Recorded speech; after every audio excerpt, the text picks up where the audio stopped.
दुनिया के सबसे बड़े बादशाह खलीफा बनने के बाद एक दिन हजरत उमर मक्का के उस इलाके से गुजरे जहाँ वो बचपन में ऊंट चराया करते थे और फरमाया कि अल्लाह की क्या शान है कि मेरी जिंदगी में एक वक्त ऐसा था कि मैं यहाँ ऊंट चराया करता था और सिर्फ थोड़ी सी गलती पर भी मेरा बाप मुझे बहुत मारा करता था, और आज ऐसा दिन है कि मेरे और अल्लाह के दरमियान दुनिया में कोई भी नहीं। मतलब उस वक्त हजरत उमर रज़ियल्लाहु तआला अन्हु दुनिया की सबसे बड़ी एम्पायर के लीडर और दुनिया के सबसे ताकतवर इंसान बन चुके थे। उनसे पावरफुल कोई भी नहीं था सिवाय अल्लाह के। हजरत उमर रज़ियल्लाहु तआला अन्हु मक्का में आप सल्लल्लाहु अलैहि वसल्लम से 12 साल बाद पैदा हुए और जवानी में बहुत टॉल और मस्कुलर होने की वजह से बहुत जल्द ही मक्का के सबसे ताकतवर रेसलर बन गए। मतलब कहा जाता है कि जब वो किसी ग्रुप में चल रहे होते थे तो ऐसा लगता था कि बाकी सारे जमीन पर चल रहे हैं और वो ऊंट पर बैठे हुए।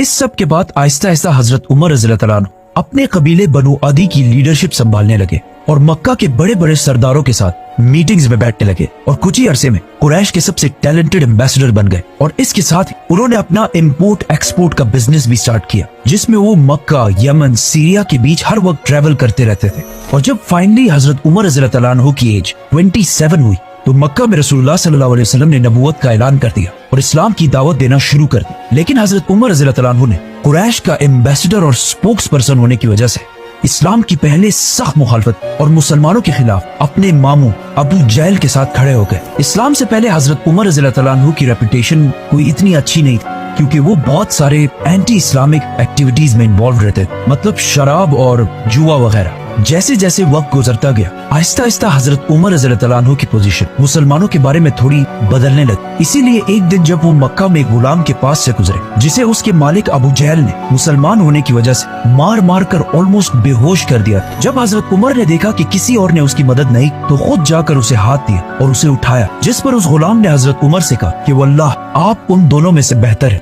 जिसकी हजरत उमर रज़ियल्लाहु तआला अन्हु को समझ नहीं आई। इस गुलाम ने उस दुआ की तरफ इशारा किया जो आप सल्लल्लाहु अलैहि वसल्लम ने अल्लाह से की कि या अल्लाह मक्का के इन 2 उमरैन में से एक को इस्लाम की तरफ ला, एक उमर बिन खत्ताब और दूसरा आम्र बिन हिशाम। अबू जहल मक्का के कुरैश को मुसलमानों से दूर करने के लिए अबू जहल और अबू सुफियान बार बार मक्का के बड़ों की मीटिंग्स बुलाकर उन्हें ये समझाने की कोशिश करते कि मोहम्मद की वजह से हमारा रिलीजन तो खराब हो ही चुका है, लेकिन उसके साथ साथ हमारी इकोनॉमी और इज्जत भी बहुत खराब हो चुकी है। इन सारे मीटिंग्स में बार बार बैठकर एक दिन हजरत उमर रज़ियल्लाहु तआला अन्हु आखिर बहुत तंग आ गए तो उन्होंने आखिर एक ऐसा फैसला किया जो इससे पहले करने की किसी में भी हिम्मत नहीं, रसूलुल्लाह सल्लल्लाहु अलैहि वसल्लम को कत्ल करने का फैसला, और अपनी तलवार लेकर सीधा दार अरकम की तरफ रवाना हुए जो मक्का में मुसलमानों का हेडक्वार्टर था। लेकिन अल्लाह ने हजरत उमर को इस सबसे बड़े गुनाह के दौरान ही पलट दी। वो ऐसे कि जब हजरत उमर रज़ियल्लाहु तआला अन्हु दार अरकम की तरफ जा रहे तो रास्ते में उन्हें अपना बेस्ट फ्रेंड मिला जो